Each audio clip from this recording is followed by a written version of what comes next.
Hi, this is Carol again. I've had a number of requests to do a tutorial on layers because this is something that people find quite difficult to understand. Um, I've been thinking about it for quite a while, trying to work out the best way to explain it. And I think it's probably easier initially to explain how it works without using an astro image.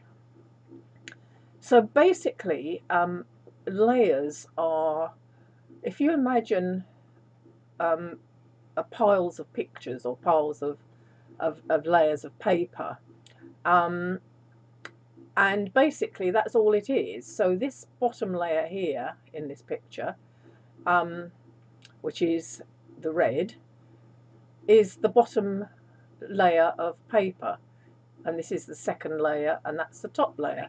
So if you can only move these around by highlighting the one that you're on. So if I highlight the green and use the move tool and move the green on top of the red, you can't see it anymore. And likewise with the yellow, if you move it around and stick it on top of the green and red, you can't see the green and red anymore. Um, you can switch the colours off by clicking on the eye. So I've switched the yellow off, revealing the green. If I switch the green off as well, you can see the red.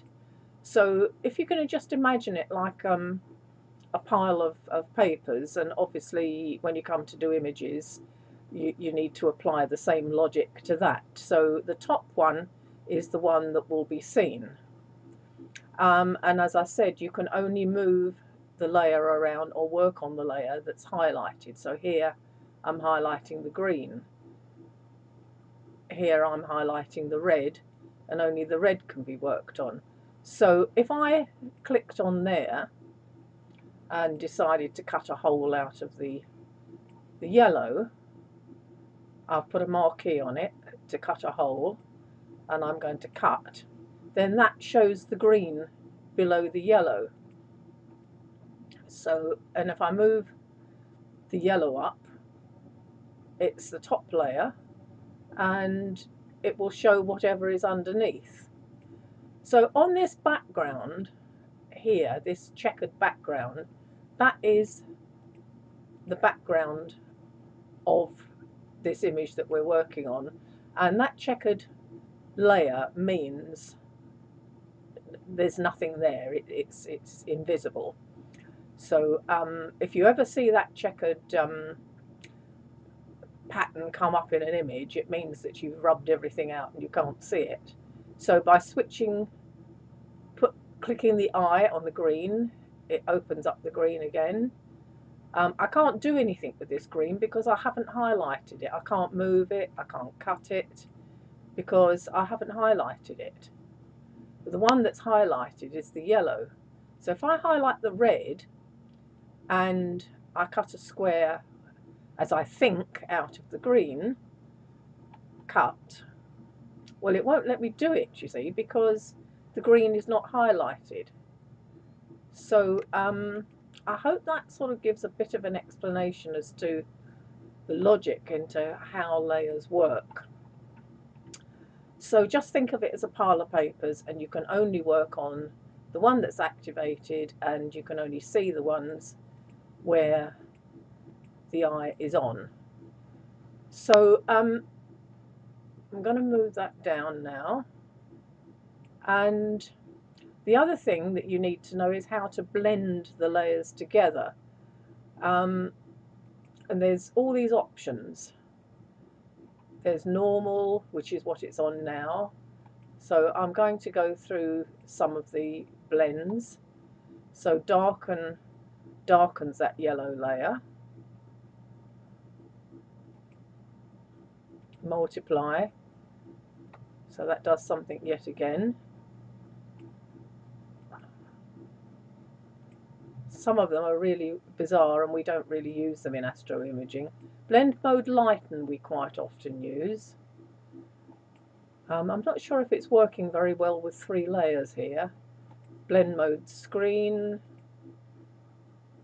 overlay, So you just need to experiment, and there are certain processes that you would use particular blend modes.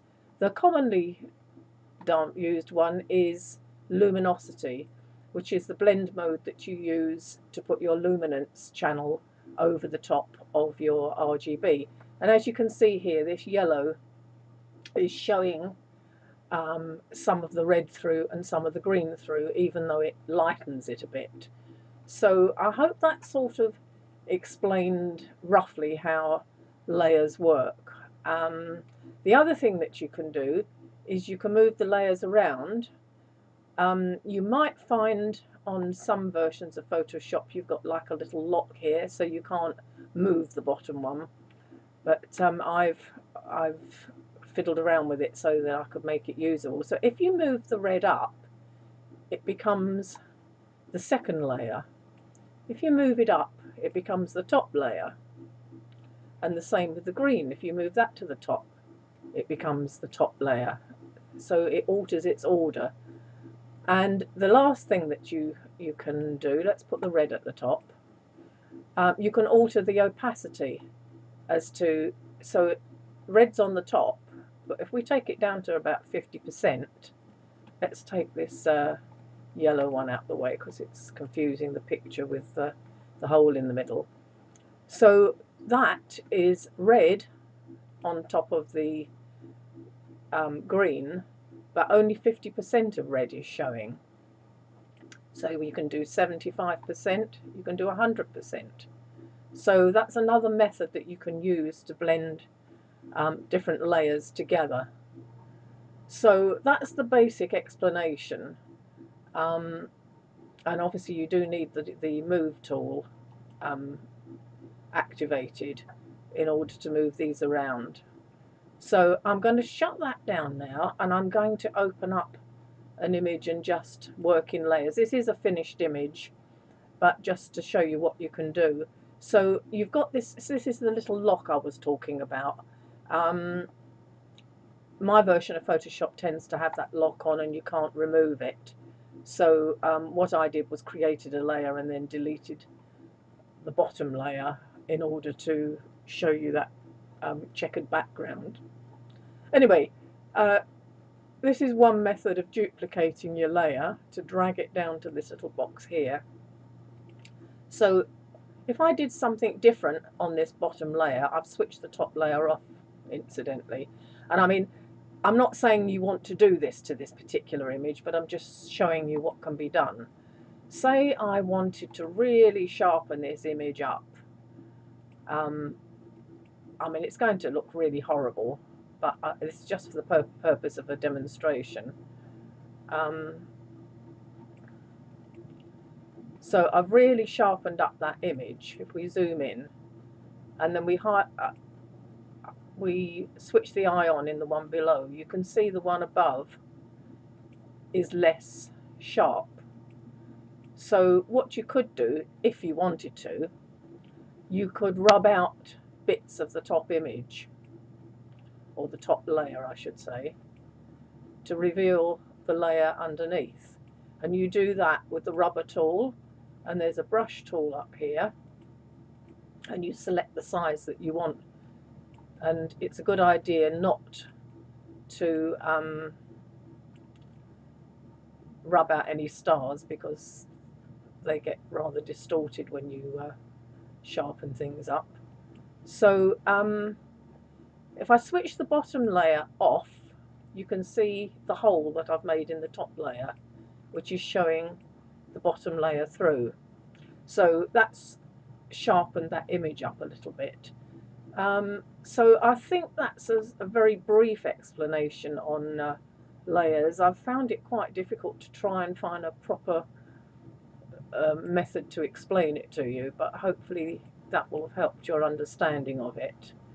And again on that, because we've rubbed the top one out, let's go back in the history. I think I'm going to run out of time, so I think that's going to actually be the end of this tutorial.